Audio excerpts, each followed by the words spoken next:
तो welcome class. शुरू करते हैं एक नया टॉपिक जिसका नाम है माल न्यूट्रिशन। तो आपने इमेज में दिख ही रहा होगा, माल न्यूट्रिशन यानी कुपोषित वो बच्चा जिसको राइट अमाउंट में न्यूट्रिशन ना मिल पाए, या तो बहुत ही कम मिले या बहुत ज़्यादा मिले, वो शिकार हो जाता है माल न्यूट्रिशन का। ठीक है, तो मैंने क्या बोला, वो बच्चा जिसको राइट अमाउंट में न्यूट्रिशन ना मिले, या तो बहुत ज़्यादा कम मिले या बहुत ही ज़्यादा मिल जाए, तो उसको हो जाएगी माल न्यूट्रिशन। ठीक है, तो माल न्यूट्रिशन स्टार्ट करते हैं। सबसे पहले इसकी लिखते हैं एक डेफिनेशन। ठीक है, तो माल न्यूट्रिशन की definition, when a child doesn't get when a child doesn't get right amount of nutrition,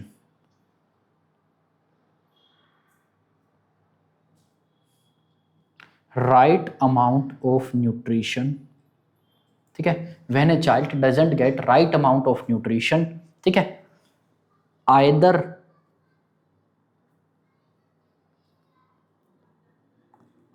not enough, या तो बिल्कुल ही कम मिल रहा है, या और टू मच, या बहुत ही ज्यादा कोई न्यूट्रिशन मिल गया, तो वो हो जाएगा माल न्यूट्रिशन का शिकार। ठीक है, which is required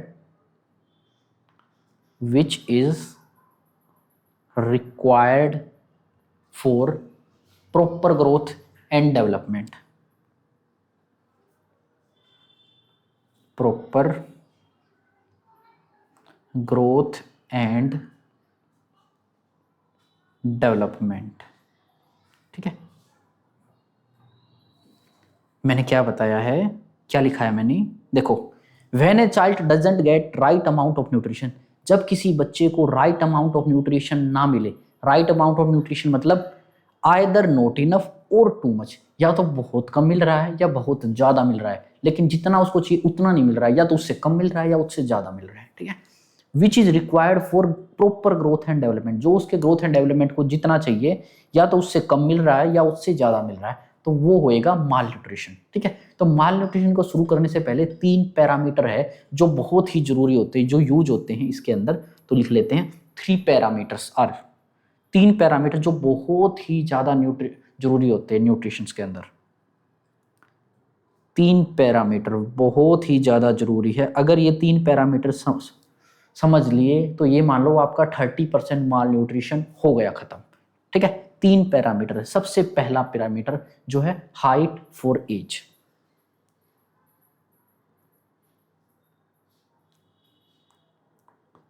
height for age. Second parameter weight for height,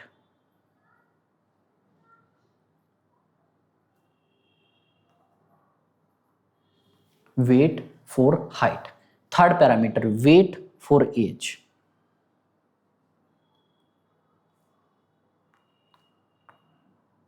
weight for age.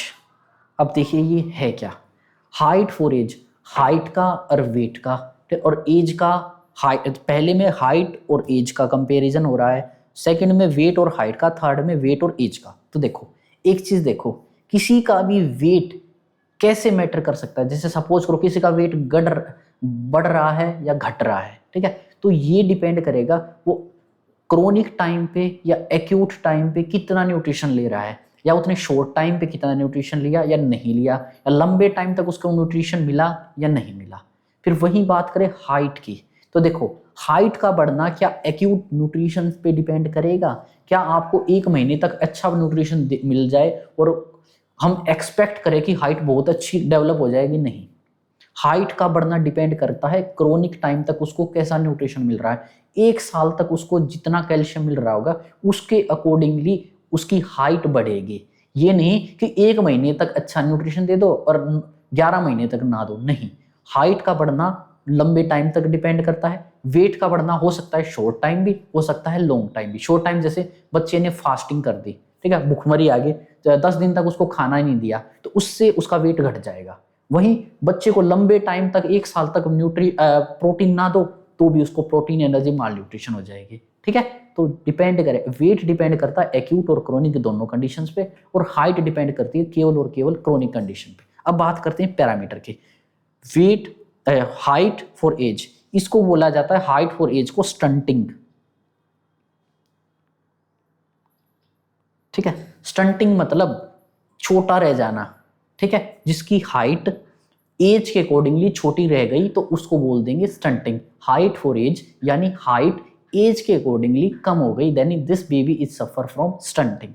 Second है वेट फॉर हाइट, इसका मतलब है वास्टिंग।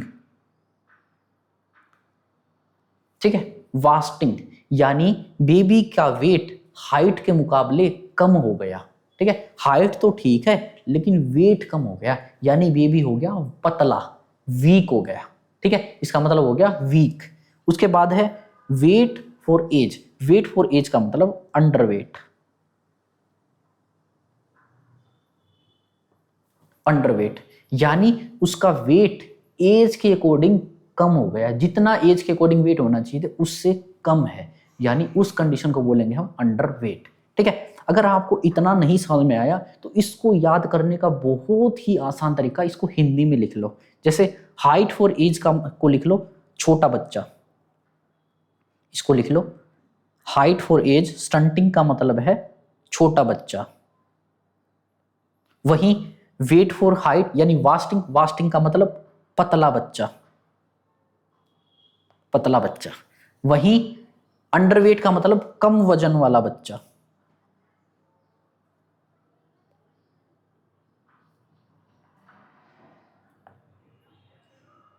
बस एक बार आपको ये टर्म्स याद होनी चाहिए। ठीक है, इसको करो सबसे पहले तो हाईलाइट। बस हाइट फॉर एज मतलब हाइट एज के अकॉर्डिंगली कम रह गई, यानी बच्चा रह गया छोटा। ठीक है, वेट फॉर हाइट, हाइट के अकॉर्डिंगली वेट कम हो गया, यानी बच्चा एकदम से हो गया पतला, थिन हो गया।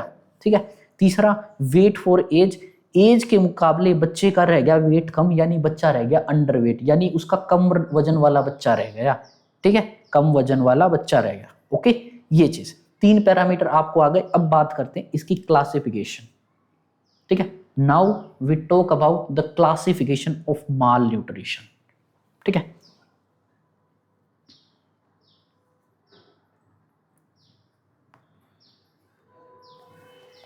Classification, now we talk about classification. ठीक है, क्लासिफिकेशन के अंदर जो सबसे पहला क्लासिफिकेशन वो है WHO का classification. First classification WHO classification. ठीक है, ये जो पैरामीटर मैंने लिखवाए हैं ये यूज होते हैं WHO क्लासिफिकेशन के अंदर। ठीक है, तो WHO जो क्लासिफिकेशन होती है ना वो यूज होती है 6 मंथ से लेके 5 साल तक के बच्चे के अंदर, पहली बात तो। दूसरा, इसके अंदर WHO क्लासिफिकेशन में ना कुछ टर्म्स दिए गए जो हमने ऊपर पढ़े हैं, स्टंटिंग, वास्टिंग और अंडरवेट, ये टर्म्स दिए हैं WHO ने। ठीक है, तो इसके अंदर WHO के अंदर ना WHO ने इसके अंदर कुछ टर्म्स दिए हैं। ठीक है, टर्म्स कौन सी? सबसे पहली टर्म जो है स्टंटिंग। ठीक है, अब स्टंटिंग क्या है आप ऊपर देखिए, हाइट फॉर एज यानी बच्चा रह गया छोटा। ठीक है, एक बार इसकी इमेज देख लेते हैं, देखिए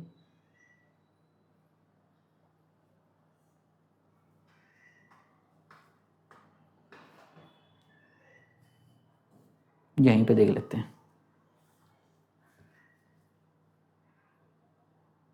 ये देखिए इमेज को देखिए। एक तो एक जगह पे तो है नॉर्मल हाइट। ठीक है, नॉर्मल हाइट है, पहले में हाइट भी नॉर्मल है, वेट भी नॉर्मल है। वही वास्टिंग, वास्टिंग में क्या है, हाइट तो नॉर्मल है लेकिन बच्चा क्या लग रहा है, पतला लग रहा है। वही स्टंटिंग में, स्टंटिंग में क्या हुई है, लो हाइट फॉर एज, वेट तो ठीक लग रहा है, मतलब बच्चा पतला तो नहीं लग रहा, लेकिन क्या है इसकी क्या है, हाइट छोटी रह गई। स्टंटिंग का मतलब मैंने क्या बताया था, स्टंटिंग का मतलब मैंने बताया था कि छोटा बच्चा। वहीं फिर अंडरवेट, अंडरवेट के अंदर देखो, अंडरवेट के अंदर क्या रही है, बच्चा अपनी एज के मुताबिक हाइट वेट उसका कम रह गया, हाइट तो इसकी ऑलमोस्ट नॉर्मल है। ठीक है, अंडरवेट के अंदर हाइट नॉर्मल है लेकिन वेट कम रह गया है, ठीक है, लो वेट फॉर एज, ये तरीके से, ठीक है। दोबारा से देखो, नॉर्मल के अंदर क्या है, हाइट वेट दोनों नॉर्मल है, वास्टिंग के अंदर हाइट तो नॉर्मल है लेकिन बच्चा पतला है, ठीक है। स्टंटिंग के अंदर क्या है, ठीक है, स्टंटिंग के अंदर हाइट थोड़ी छोटी रहेगी, वेट नॉर्मल है। फिर उसके बाद क्या है, अंडरवेट, अंडरवेट के अंदर क्या है, केवल वेट कम है, हाइट ऑलमोस्ट नॉर्मल है, ठीक है, हाइट ऑलमोस्ट, ठीक है। ये चीज, ये इमेज देखिए, देखिए। अब स्टार्ट करते हैं अपने टॉपिक के अंदर। देखो क्या है स्टंटिंग। स्टंटिंग का मतलब बिल्कुल बिल्कुल से बिल्कुल सिंपल वर्ड में अगर हम कहेंगे, हाइट इज टू लो, बहुत कम है, फॉर एज। और इस चीज को कीजिए आप highlight, height is too low for age. Stunting का मतलब height is too low for age, ठीक है। इसके अंदर क्या हुआ है, स्टंटिंग के अंदर लिखेंगे इफ चाइल्ड्स हाइट इज, इसका मतलब क्या है, इफ चाइल्ड की हाइट जो है ना, if child's height is two standard deviation, S D का मतलब है स्टैंडर्ड डेविएशन। इफ, ये WHO के अकॉर्डिंगली डेफिनेशन है, पहले मैंने सिंपल वर्ड में लिख दिया, और अकॉर्डिंग टू WHO स्टंटिंग क्या है, if child height is 2 centimetre, 2 standard deviation, standard deviation, ठीक है, 2 standard deviation below from WHO standard, WHO के स्टैंडर्ड के, WHO standard for child of same as,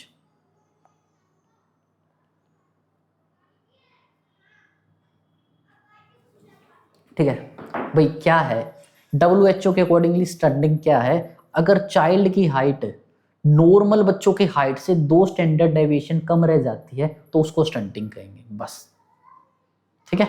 क्या बोला मैंने, अगर बच्चे की हाइट नॉर्मल बच्चों के, उस एज ग्रुप के नॉर्मल बच्चों की हाइट से 2 स्टैंडर्ड डेविएशन कम हो जाती है, यानी उस बच्चे को स्टंटिंग है, बस, ठीक है। This is the stunting, understand, बस समझ में आ गया, ठीक है। नहीं तो दोबारा से एक बारी वीडियो को बैक करके सुन लीजिए, ठीक है। अब बात करेंगे इसका कोज क्या है, स्टंटिंग का कोज, ठीक है। स्टंटिंग की कोज की बात करा जाए, देखो किसी की यहाँ पे क्या है, हाइट कम रही है, तो हाइट ऐसे तो है नहीं कि 1 महीने तक न्यूट्रिशन ना मिलने की वजह से कम हुई होगी, हाइट हमेशा कम हुई है, लंबे टाइम तक बच्चे को न्यूट्रिशन नहीं मिला, तो इसका कारण है क्रोनिक कंडीशन, क्रोनिक माल न्यूट्रिशन, लंबे टाइम तक बेबी को अच्छे से न्यूट्रिशन नहीं मिला, जिसकी वजह से उसकी क्या है, हाइट कम रहेगी। समझ में आ गया, बिल्कुल, ठीक है। अब सेकंड टर्म की बात कर लेते हैं। WHO ने जो सेकंड टर्म दिया उसके बारे में बात कर लेते हैं। सेकंड टर्म जो है अंडरवेट,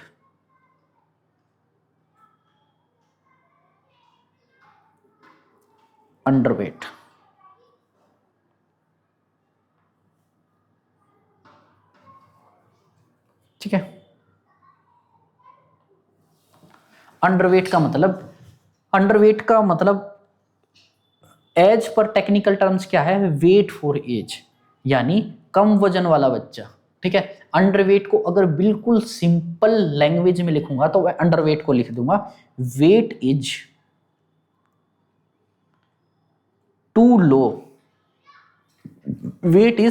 लो फॉर एज, अपनी एज के लिए बच्चे का वेट बहुत ज्यादा कम होना, इसको बोलेंगे इस बच्चे का है अंडरवेट, ठीक है। समझ में आ गया। अब इसका कोज क्या हो सकता है, अंडरवेट का बात करें हम कोज की, what are the cause of underweight. किसी बच्चे का वेट कम हुआ है, तो वेट मैंने क्या बताया था, कम टाइम तक न्यूट्रिशन मिलने की वजह से भी, और ज्यादा लंबे टाइम तक भी कम न्यूट्रिशन मिलने की वजह से भी वेट पे फर्क पड़ता है।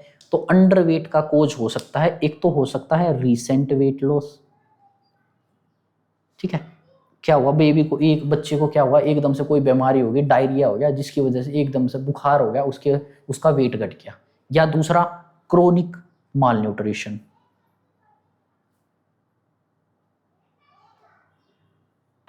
क्रोनिक माल न्यूट्रिशन यानी कहने का मतलब है it can be acute and it can be chronic. तो मतलब इट कैन बी एक्यूट और क्रोनिक। अंडरवेट होना एक्यूट भी हो सकता है और क्रोनिक भी हो सकता है, इसको करो हाईलाइट। ठीक है, इट कैन बी एक्यूट और क्रोनिक। ठीक है, समझ में आ गया। वजन एक्यूट कंडीशन में भी घट सकता है, क्रोनिक कंडीशन में भी घट सकता है। ये था सेकंड टर्म। अब थर्ड टर्म, ठीक है, थर्ड है वास्टिंग।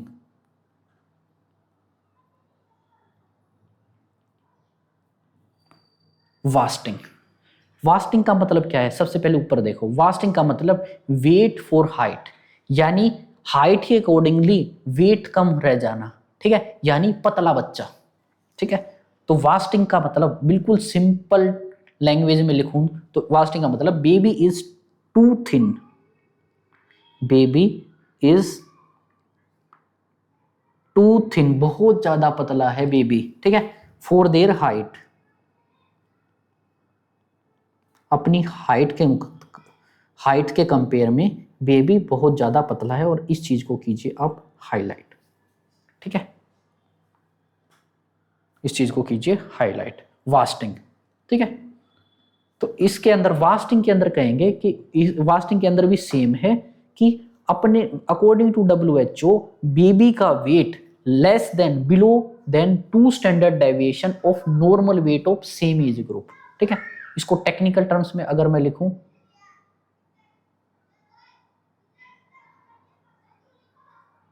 ठीक है, अगर टेक्निकल टर्म्स में लिखूं, लिखने की मेरे को लगता है जरूरत तो है नहीं, क्या है, if the child weight is 2 standard deviation below from the WHO standard for child of same age, same के सेम तरीके से। ठीक है, अब बात करते हैं इसका कोज लिखते हैं। कोज, कोज क्या है? किसी का वेट कम होना। ठीक है, यहां पे वास्टिंग के अंदर क्या है, वेट कम हुआ है, हाइट कम नहीं हुई है। ठीक है, वास्टिंग के अंदर क्या हुआ है, केवल और केवल वेट कम हुआ है। वहीं अंडरवेट के अंदर क्या हो रहा था, ये एक्यूट कंडीशन भी है और क्रोनिक भी है। अंडरवेट इमेज के अंदर देखिए। ठीक है,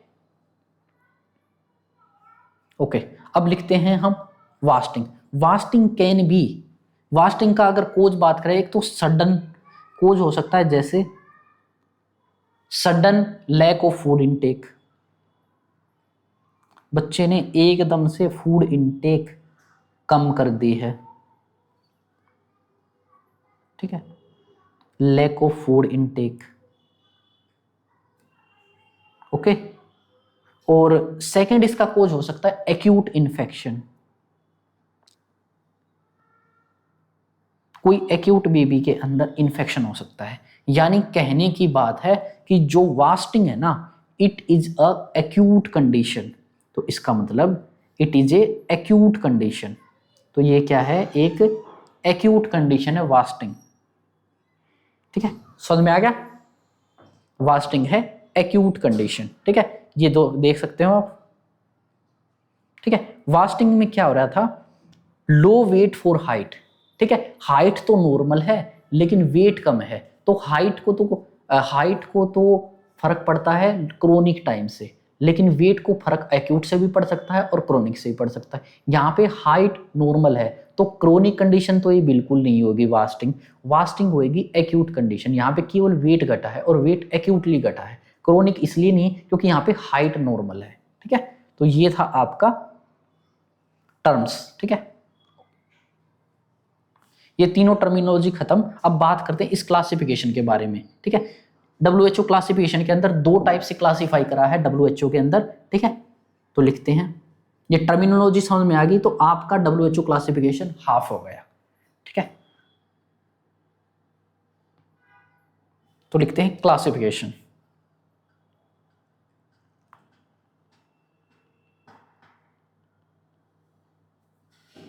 ठीक है।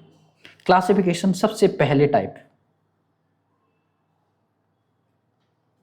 सबसे पहली क्लासिफिकेशन अकॉर्डिंग टू WHO वो है ये एक्सप्रेस किया जाती है जेड स्कोर के अंदर। सबसे पहला है जेड स्कोर, ठीक है। जेड का मतलब होता है स्टैंडर्ड डेविएशन। स्टैंडर्ड डेविएशन को जेड से डिनोट किया जाता है, ठीक है। इसके अंदर लिखेंगे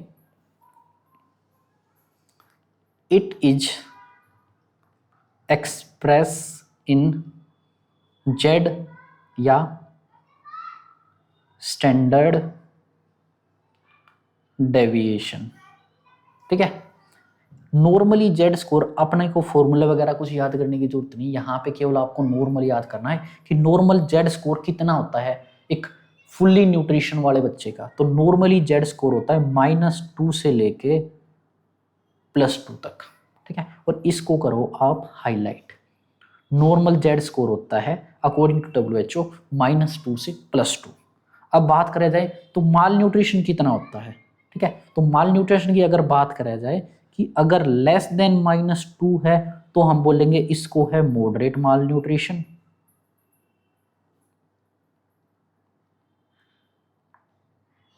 वहीं अगर लेस देन -3 है तो बोल देंगे this is severe mall nutrition,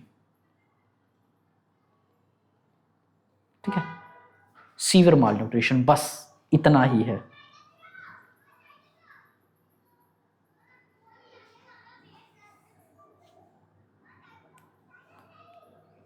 okay, moderate mall nutrition आपको -2 -3 भी याद ना ही करो तो भी ठीक है, ठीक है। याद कर लो तो ठीक है, नहीं कर लो तो भी ठीक है, ठीक है। लेकिन जो मैंने हाईलाइट करे हैं ना जो टर्म्स, उनको जरूर याद रखना है। पहला तो था जेड स्कोर की तरह हम करते हैं, आपको टर्मिनोलॉजी समझ में आ गई, ठीक है। तो जेड स्कोर की तरह हमने क्या करना है, हाईलाइट करना है, ठीक है। तो जेड स्कोर के अंदर बात करा था हमने, नॉर्मल था -2 से +2, और लेस देन -2 है मॉडरेट माल न्यूट्रिशन, लेस देन -3 है सीवियर माल न्यूट्रिशन। अब जो सेकंड क्लासिफिकेशन वो है आपका according to mid upper arm circumference, ठीक है। तो लिख लेते हैं सेकंड है अकॉर्डिंग टू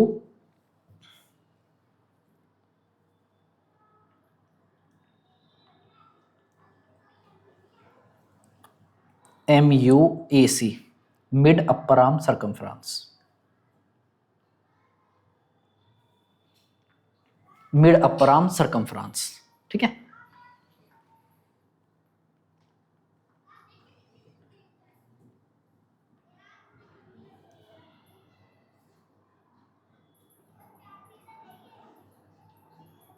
ठीक है, मिड अपर आर्म सरकमफ्रेंस, ठीक है।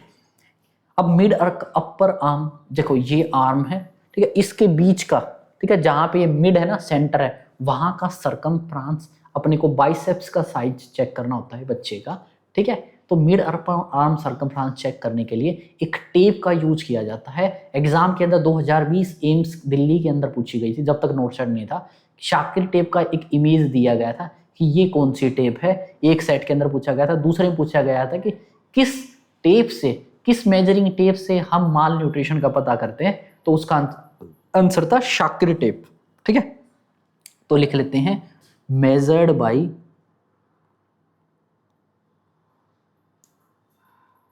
शाकिर टेप। शाकिर टेप के द्वारा मेजर की जाती है। शाकिर टेप कैसे होती है एक बार देख लेते हैं। ये देखिए, ये होती है शाकिर टेप। देखिए हम क्या करते हैं, बेबी के आर्म्स के चारों तरफ लपेट के हम ये चेक करते हैं कि कितनी, कौन से कलर के अंदर टेप का मेजरमेंट आ रहा है। वो ग्रीन के अंदर आ रहा है, येलो के अंदर आ रहा है, ऑरेंज के अंदर आ रहा है, रेड।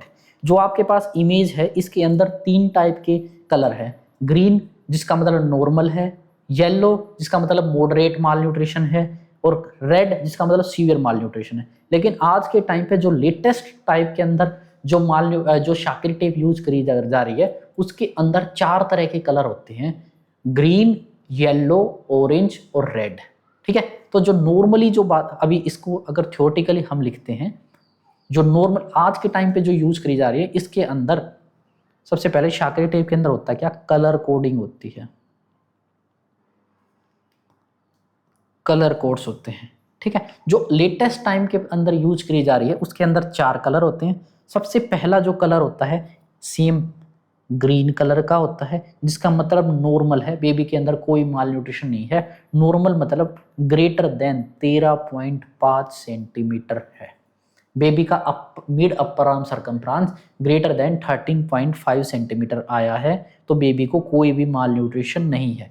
सेकंड येलो, ठीक है, येलो का मतलब है बेबी का जो सरकमफ्रांस आया ना, मिड अपर आर्म सरकमफ्रांस, वो है 12.5 से लेके 13.4 सेंटीमीटर।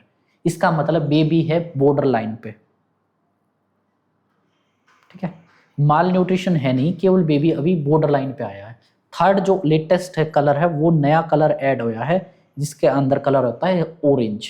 ठीक है, यहाँ पे 11.6 से लेके 12.4 सेंटीमीटर तक की लेंथ को मेजर करते हैं। इसको बोलेंगे हम मॉडरेट माल न्यूट्रिशन, मॉडरेट माल न्यूट्रिशन।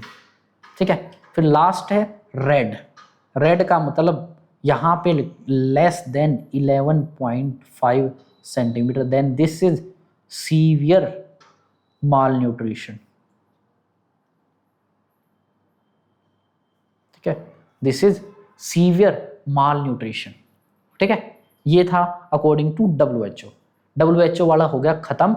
अब बात करते हैं हम सेकंड क्लासिफिकेशन। ठीक है, यहां तक था WHO का क्लासिफिकेशन, फर्स्ट क्लासिफिकेशन। अब बात करते हैं हम सेकंड क्लासिफिकेशन। ठीक है, सेकंड क्लासिफिकेशन अपना Indian classification, Indian academy of paediatrics.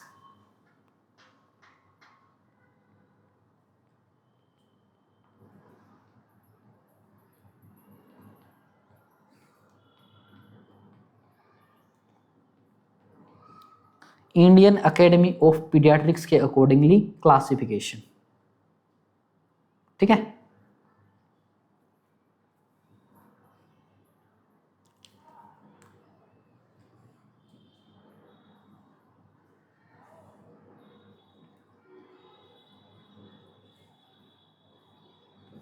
ठीक है, इंडियन अकेडमी ऑफ पीडियाट्रिक के accordingly second classification of malnutrition. ठीक है, तो बात करते हैं इंडियन अकेडमी ऑफ क्लासिफिकेशन। ये सबसे पहली बात तो ये किस चीज के ऊपर बेस है, ये बेस है वेट फॉर एज के ऊपर। ठीक है, इसके अंदर लिखो सबसे पहले this is based on weight for age percentage. ठीक है, वेट फॉर एज परसेंटेज, यहाँ पे क्या होता है, अपने को वेट फॉर एज परसेंटेज निकालना पड़ता है। एज के अकॉर्डिंगली कितना वेट है ये चेक किया जाता है इंडियन अकेडमी ऑफ पीडियाट्रिक्स के अंदर। इसको निकालने का जो फॉर्मूला होता है ना, वो ये है, weight for age percentage is equal to weight of patient. Patient का कितना वेट है डिवाइड कर देंगे इसको weight of normal child of same age. ठीक है, weight of normal child of same age, और इसको मल्टीप्लाई कर देंगे हम 100 से। तो this is the formula of weight for age percentage.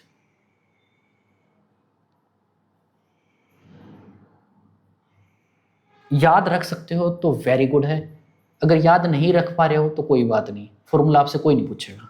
ठीक है, तो वेट फॉर एज परसेंटेज का निकालने का क्या तरीका है, पहले जो अपने पास बच्चा आया है उसका वेट मेजर करेंगे, फिर हम देखेंगे इस बच्चे की एज के नॉर्मल बच्चों का कितना वेट होता है और उसको 100 से मल्टीप्लाई कर देंगे तो आपका रिजल्ट हो जाएगा वेट फॉर एज परसेंटेज। ठीक है, तो नॉर्मली अगर बात करा जाए ना, इंडियन अकेडमी ऑफ पीडियाट्रिक्स ये कहता है कि जो नॉर्मल कंडीशन है ना, नॉर्मल ये है कि रिजल्ट आपका आना चाहिए ग्रेटर देन 80%। ठीक है, कि जितना उस बच्चे की उम्र की उस बच्चे की एज के बच्चों का वेट होता है ना, एटलीस्ट उसका 80% से ज्यादा वेट होना चाहिए अपने पेशेंट का। ठीक है, अपने वाले बेबी का। ठीक है, तो बेबी के अंदर कोई माल न्यूट्रिशन नहीं है। This is the normal condition. अब बात करेंगे, यहाँ पे ग्रेड दिया गया है, ठीक है, एक तरफ लिख लेंगे हम डिग्री, ठीक है, इस तरफ हम लिख लेंगे डिग्री, ठीक है, इधर लिख लेंगे हम वेट फॉर एज परसेंटेज, इधर लिख लेंगे हम कैटेगरी, ठीक है।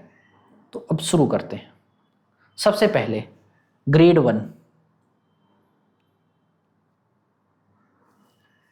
ठीक है, ग्रेड 1, फिर ग्रेड 2, ग्रेड 3, ग्रेड 4,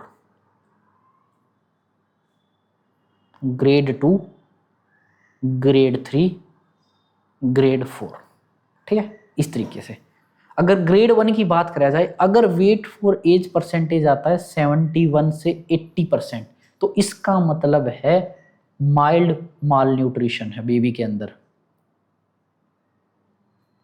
वहीं अगर वेट फॉर एज परसेंटेज किसी बच्चे का आता है 61 से लेके 70%, तो उसको ग्रेड 2 के अंदर रखेंगे। ग्रेड 2 का मतलब बेबी को है मॉडरेट माल न्यूट्रिशन, ठीक है।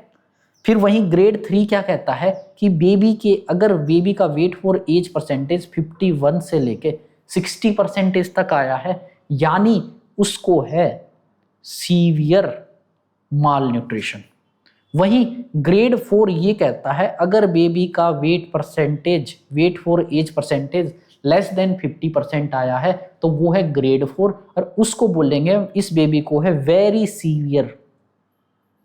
वेरी सीवियर माल न्यूट्रिशन। बस ये था इंडियन एकेडमी ऑफ पीडियाट्रिक्स। इसके अंदर आपको केवल एक ही चीज याद रखनी है कि यहाँ पे ये बेस है वेट फॉर एज परसेंटेज पे, बस। इसके अलावा आपको ना इसकी डिग्री याद रखने की जरूरत, ना इसकी वेट फॉर एज परसेंटेज याद रखने की जरूरत, ना इसकी कैटेगरी याद रखने की जरूरत, कुछ याद रखने की जरूरत नहीं। केवल ये डिपेंड करता है किस चीज पे, ठीक है, ये चीज जरूर। और अगर आप याद रखना ही चाहो तो एक नॉर्मल जरूर याद रख लेना कि नॉर्मल 80% ऊपर होना चाहिए, ठीक है। ये था सेकंड क्लासिफिकेशन।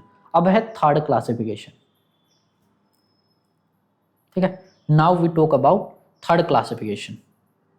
तीसरा है गोमेज क्लासिफिकेशन, ठीक है, गोमेज क्लासिफिकेशन।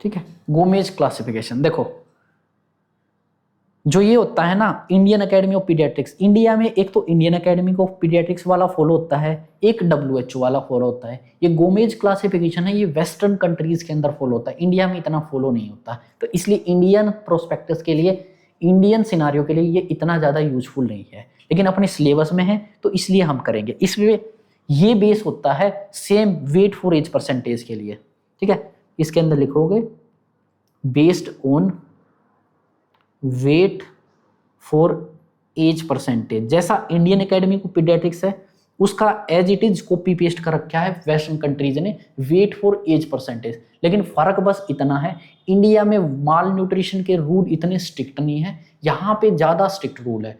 इंडिया में क्या था, नॉर्मली 80% से ऊपर वाले को नॉर्मल मान लेते थे, लेकिन यहाँ पे 90% से ऊपर वाले को ही नॉर्मल मानेंगे। लेस देन 90% है तो वो माल न्यूट्रिशन की कैटेगरी में आ जाएगा, ठीक है। तो ये बस इसके अंदर हाईलाइट कर लो, based on weight for age percentage, और इसके अंदर कोई भी डिफरेंस नहीं है, ठीक है। तो जल्दी जल्दी इसको लिख लेते हैं, सेम वही है। If greater than 90% weight for age percentage निकलेगा तो दिस इज नॉर्मल, ठीक है।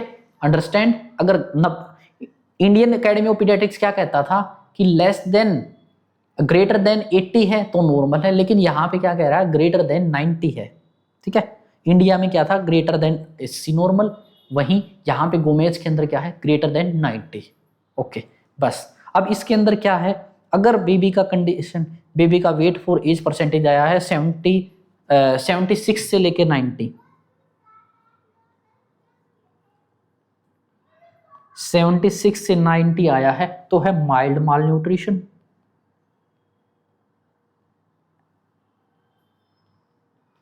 वहीं अगर आया है 61 से लेके 75% तक तो है मॉडरेट माल न्यूट्रिशन। वहीं अगर आया है लेस देन 60% तो है सीवियर माल न्यूट्रिशन। ठीक है, बस इंडिया में सीवियर कितना मान रहे थे, लेस देन 50 को, यहाँ पे सीवियर मान रहे हैं लेस देन 60 को। ठीक है, क्योंकि इंडियन बच्चों के अंदर देखो बहुत ज्यादा माल न्यूट्रिशन देखने को मिलता है, तो हमने ना रूल्स को थोड़ा सा रिलैक्स कर दिया है। वेस्टर्न कंट्रीज में इतना माल न्यूट्रिशन होता नहीं है, तो इसलिए वहां पे रूल स्ट्रिक्ट है। ठीक है, तो ये था गोमेज क्लासिफिकेशन। अब बात करते हैं फोर्थ क्लासिफिकेशन की। फोर्थ क्लासिफिकेशन जिसका नाम है वाटरलो क्लासिफिकेशन।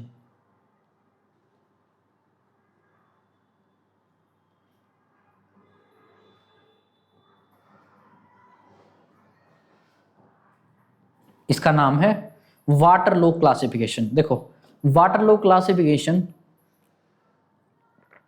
अपने सिलेबस में इसलिए है क्योंकि ये एक ऐसा क्लासिफिकेशन है जिसके अंदर हाइट को प्रायोरिटी दी गई है। इससे पहले हम क्या दे रहे थे, वेट को प्रायोरिटी दे रहे थे, लेकिन यहाँ पे हाइट को प्रायोरिटी दी जा रही है। तो इसके अंदर लिखते हैं it is based on height for age percentage.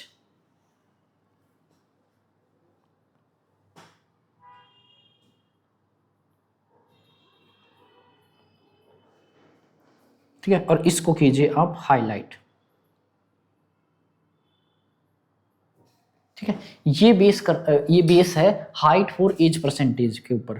ठीक है, हाइट फॉर एज परसेंटेज निकालने का फॉर्मूला वही है, height of baby, height of अपना पेशेंट अपॉन में normal height of same age के बेबी की मल्टीप्लाई बाय 100। ठीक है, तो लिख लेंगे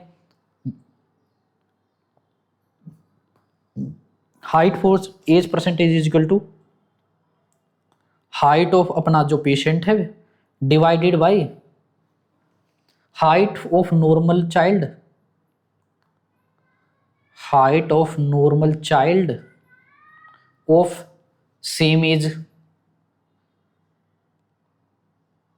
मल्टीप्लाई बाय 100।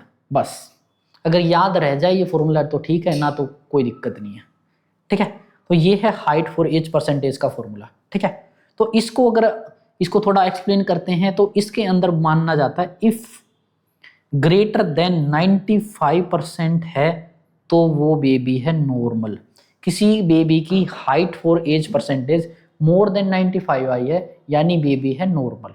ठीक है, वहीं अगर माल न्यूट्रिशन की बात करी जाए तो 90 से 95 तक है तो है माइल्ड माल न्यूट्रिशन। वहीं अगर 85 से लेके 90 तक है तो हो जाएगा मॉडरेट माल न्यूट्रिशन। वहीं लेस देन 85 है तो हो जाएगा सीवियर माल न्यूट्रिशन। बस इतना ही है वाटरलो क्लासिफिकेशन, इकलौता ऐसा क्लासिफिकेशन जिसमें हाइट को प्रायोरिटी दी गई है। ठीक है, तो ये था वाटरलो क्लासिफिकेशन। फिफ्थ और लास्ट क्लासिफिकेशन की अगर हम बात करते हैं, फिफ्थ और last classification,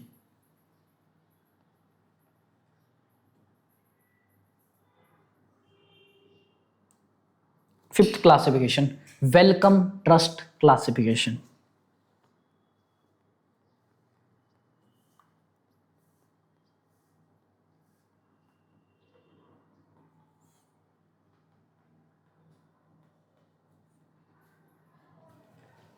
Wellcome Trust classification ये भी बेस है वेट फॉर एज परसेंटेज पे, सीधी बात है। बेस्ड ऑन, सीधा लिख लो, based on weight for age percentage, सीधी बात सबसे पहले तो। और साथ में एक चीज और जो जिसके लिए हम इस वेट फॉर एज परसेंटेज को पढ़ रहे हैं, इसके अलावा कहीं भी इस चीज का जिक्र नहीं था, एडिमा।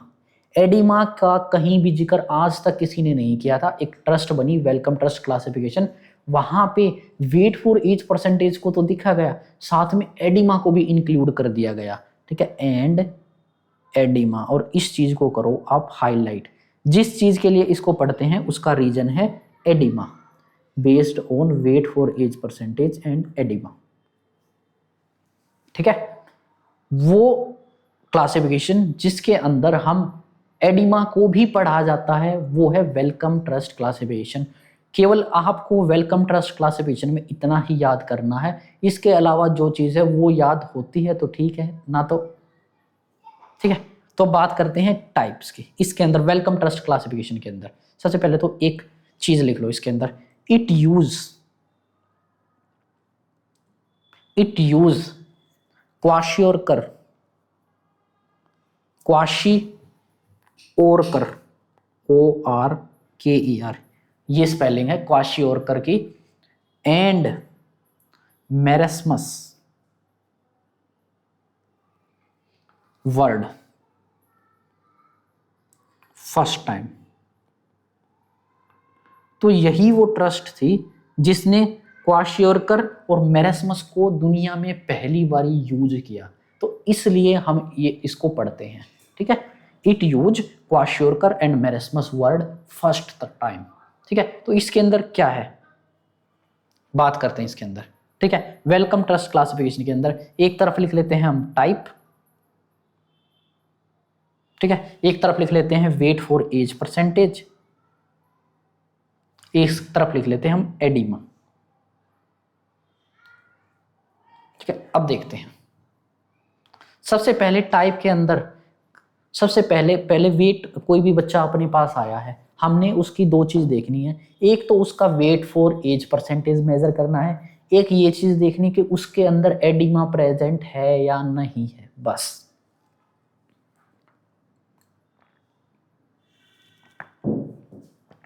ठीक है, एक तो weight for age percentage measure किया, एक हमने देखना है उसके अंदर एडिमा प्रेजेंट है या नहीं है। तो जो पहला टाइप है वो है अंडर न्यूट्रिशन।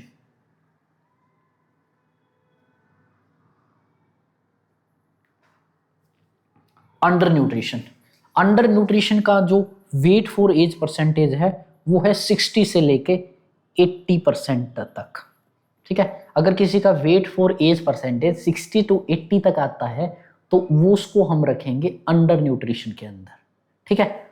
और वहां उसको अंडर न्यूट्रिशन तभी कहेंगे जिसके अंदर एडिमा अब्सेंट होगा, और नॉर्मली देखा जाए एडिमा अब्सेंट होता ही है, ठीक है। वहीं अगर किसी बेबी का वेट फॉर एज परसेंटेज है 60 से 80% सेम, ठीक है, लेकिन उसके अंदर एडिमा प्रेजेंट है, क्या बताया मैंने, पहला क्या बताया, वेट फॉर एज परसेंटेज निकाला 60 to 80 निकला, लेकिन एडिमा प्रेजेंट नहीं है, तो उसको हम बोलेंगे अंडर न्यूट्रिशन। वहीं weight for age percentage 60 to 80 आया है लेकिन एडिमा प्रेजेंट है, तो इसको हम बोलेंगे क्वाशियोरकर, क्वाशियोरकर, तो हम बोलेंगे इसको है क्वाशियोरकर, ठीक है। नेक्स्ट, ठीक है, क्वाशियोरकर, ठीक है। वहीं सेकंड, अगर किसी का वेट फॉर एज परसेंटेज आया है लेस देन 60 लेकिन उसके अंदर एडिमा है अब्सेंट, ठीक है, एडिमा अब्सेंट है, वेट फॉर एज परसेंटेज 60 से कम आया है, तो हम उसको क्या बोलेंगे, तो हम उसको बोलेंगे मेरेस्मस, ठीक है। तो हम उसको बोलेंगे मेरेस्मस। मेरेस्मस के अंदर कभी भी एडिमा प्रेजेंट नहीं होता, ठीक है, मेरेस्मस के अंदर एडिमा अब्सेंट होता है हमेशा, ठीक है। अगला, अगर किसी का वेट फॉर एज परसेंटेज आया है 60% से कम लेकिन एडिमा है प्रेजेंट, तो हम क्या बोल लेंगे भाई, तो हम बोल लेंगे इसको मेरास्मिक क्वाशियोरकर, यानी मेरेस्मस भी है और क्वाशियोरकर भी है, यानी हम यहां पे बोल लेंगे मेरास्मिक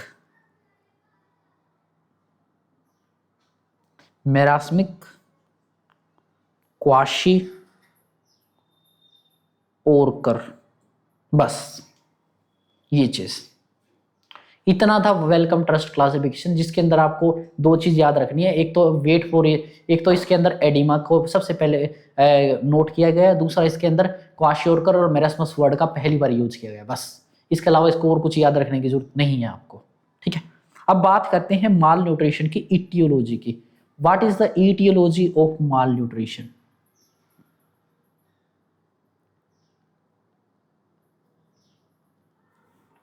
अब हम बात करेंगे aetiology of malnutrition. Malnutrition का क्या कारण है? देखो, अकॉर्डिंग टू कोज के अकॉर्डिंगली बात करेंगे कि इसका कोज क्या हो सकता है। देखो, 3 तरह से हो सकता है। एक हो सकता है बेसिक कोज, एक हो सकता है अंडरलाइंग कोज, एक हो सकता है इमीडिएट कोज। ठीक है, 3 तरह के कोज हो सकते हैं माल न्यूट्रिशन के। ठीक है, सबसे पहले हम बात करते हैं बेसिक कोज। ठीक है, बेसिक कोज। बेसिक कोज के अंदर जो सबसे मोस्ट कॉमन कोज होता है, जो दुनिया के अंदर आज के टाइम पे माल न्यूट्रिशन का कोज है, वो है पुअर्टी, गरीबी। जिसके घर पे 2 टाइम के रोटी के भी लाले पड़ते हैं, वो अपने बच्चों को कहाँ से प्रोटीन खिला देगा भाई?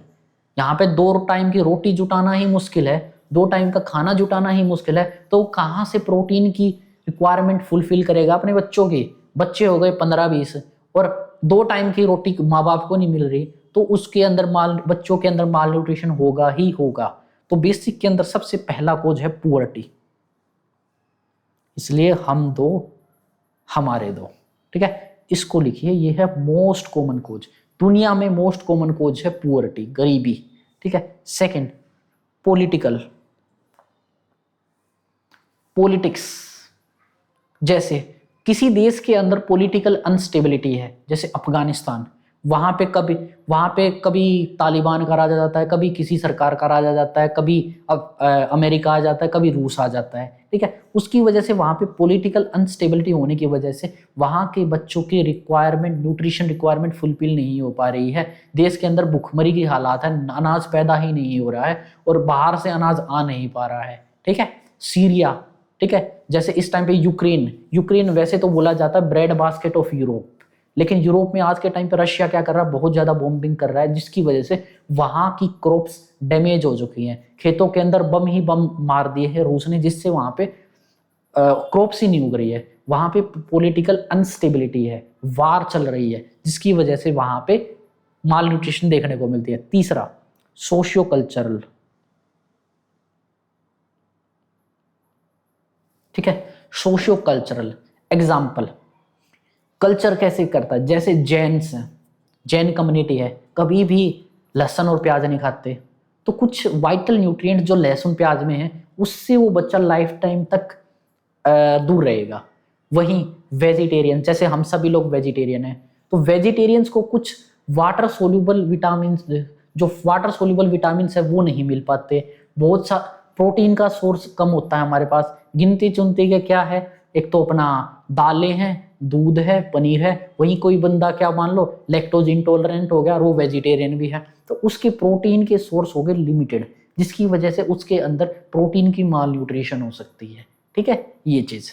वहीं कुछ कल्चर ऐसे होता है जहाँ पे नॉन वेज को बहुत ज्यादा प्रायोरिटी दी जाती है। ठीक है, कुछ ऐसे कल्चर जहाँ पे फिशरी, पोल्ट्री फार्म वगैरह की चीजों को ज्यादा यूज किया जाता है। ठीक है, तो ये था सोशियो कल्चरल। ठीक है, सोशियो कल्चरल। ओके, अब बात करते हैं सेकंड कोज की, अंडरलाइन कोज।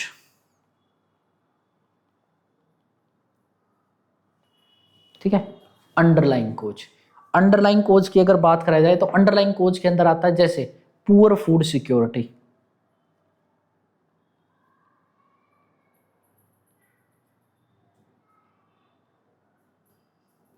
ठीक है, पुअर फूड सिक्योरिटी। ठीक है, सपोज करो जैसे क्या है, आप जैसे कोई किसान का मान लो, किसान या कोई गरीब मान लो, वो क्या करता है? मेहनत करता है, डेली बनाता है, डेली कमाता है, डेली खाता है, वो अगले दिन की फिक्र नहीं कर रहा। लेकिन अभी क्या हुआ था, जिन लोगों की पुअर फूड सिक्योरिटी थी, जिसने फ्यूचर के लिए सेव नहीं किया, कोविड आया और उनको खाने के लाले पड़ गए। ठीक है, तो इसलिए food security is also important. अपने को सेविंग हमेशा रखनी होती है, कुछ भी इमरजेंसी कंडीशन आ जाए तो उसके लिए सेविंग हमेशा होनी चाहिए। ठीक है, poor food security. Second, poor mother care during pregnancy.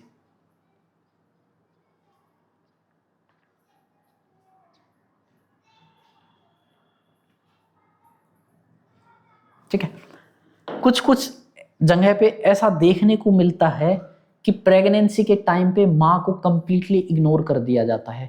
माँ को इमोशनली माँ को बहुत ज़्यादा सपोर्ट की जरूरत होती है, माँ को बहुत ज़्यादा न्यूट्रिशन की रिक्वायरमेंट होती है, क्योंकि माँ अपने पेट में एक और बच्चे को पाल रही होती है। उसका फ्यूचर केवल माँ के न्यूट्रिशन पे ही डिपेंड करता है। माँ अच्छे से खाना नहीं खाएगी तो बच्चे को भी अच्छे से न्यूट्रिशन नहीं मिलेगा और बच्चा भी माल न्यूट्रिशन वाला ही पैदा होगा। ठीक है, तो इसलिए इट इज रिक्वायर्ड, ठीक है, कि माँ को अच्छे से खाना पीना मिले। ठीक है, poor mother care during pregnancy. तीसरा, अनहाइजेनिक कंडीशन।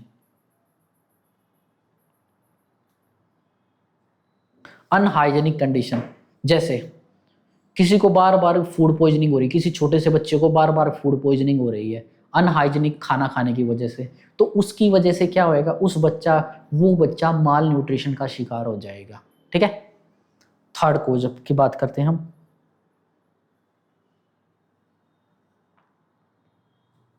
थर्ड है इमीडिएट कोज। ठीक है, इमीडिएट कोज।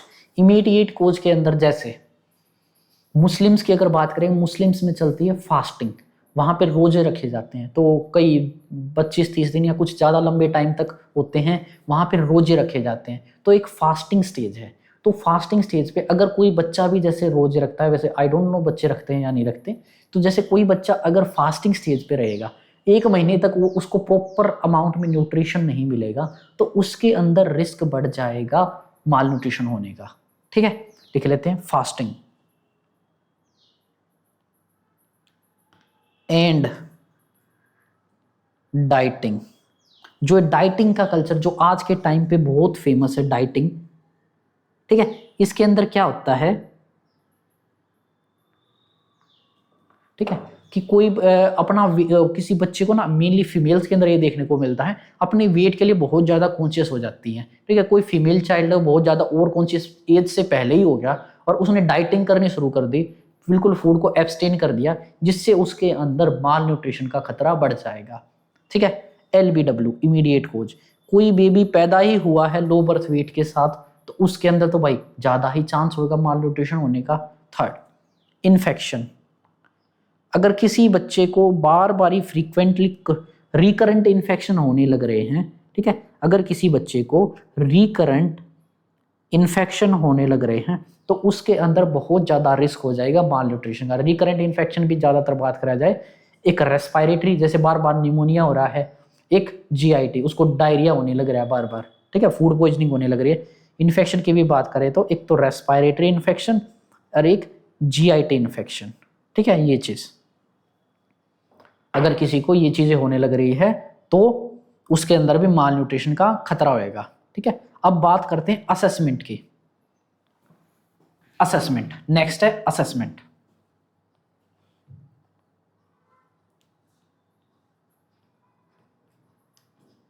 हमें कैसे पता लगेगा कि किसी बच्चे को माल न्यूट्रिशन है?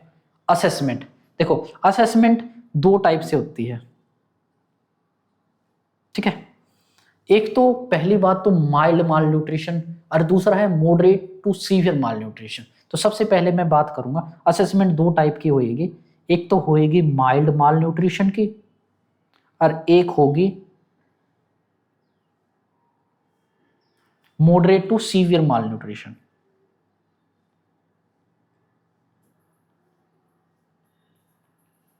ठीक है, moderate to severe mall nutrition.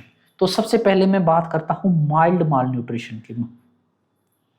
Mild malnutrition की असेसमेंट, ठीक है, तो माइल्ड के अंदर बात करेंगे सबसे पहले, एक तो ये मेनली प्रेजेंट होती है, मेनली फाउंड इन 9 मंथ से लेके 2 ईयर तक के बच्चों के अंदर माइल्ड माल न्यूट्रिशन प्रेजेंट होती है। ठीक है, ये चीज। दूसरा यहां पे देखने को मिलती है growth failure. Mild malnutrition के अंदर ग्रोथ फेलियर देखने को मिलती है। ठीक है, माइल्ड माल न्यूट्रिशन जिस बच्चे को होगा उसको बार बार रिकरेंट इन्फेक्शन जरूर मिलेगा, बच्चे को मिलेगा रिकरेंट इन्फेक्शन। इन्फेक्शन क्यों? क्योंकि बच्चे की है यहाँ पे माल न्यूट्रिशन की वजह से वीक इम्यूनिटी है। ठीक है, क्योंकि वीक इम्यूनिटी है। ठीक है, ओके, और साथ में इस बच्चे के अंदर देखने को जरूर मिलेगा एनीमिया। ठीक है, माइल्ड माल न्यूट्रिशन के अंदर एनीमिया बच्चे के अंदर देखने को मिलेगा, आयरन डेफिशिएंसी एनीमिया हो सकता है वो, ठीक है। फिफ्थ बेबी मिलेगा अपने को लेथार्जिक, ठीक है, लेथार्जिक मिलेगा और बेबी की एक्टिविटी डिक्रीज हो जाएंगी क्योंकि उसके अंदर इतनी एनर्जी ही नहीं रहेगी कि बेबी एक्टिविटी करे, ठीक है। ये था आपका माइल्ड माल न्यूट्रिशन की असेसमेंट।